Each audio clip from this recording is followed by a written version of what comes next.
আলহামদুলিল্লাহ, এই সুন্দর দুপুরবেলা চলে আসলাম আজকে আবার চিতই পিঠা বানানোর জন্য।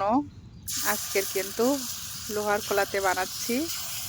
গতদিন বানাইছিলাম মাটির খোলাতে।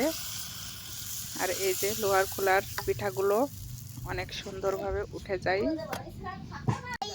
তো আমার পিঠাগুলো বেশ ভালোই হচ্ছে।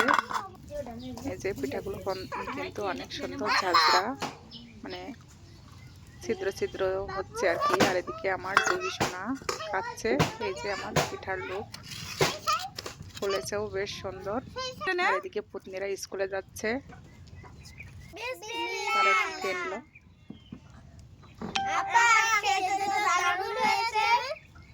আর এ মরিয়ম্বু পিঠাতে কোরানো নারিকেল দেওয়া, সেই জন্য খেতে দারুণ লাগছে। আর এদিকে আমি একটু খেজুরের গুড় দিয়ে খেয়ে নিচ্ছি। এই যে, তো বেশ ভালোই লাগছে, আলহামদুলিল্লাহ।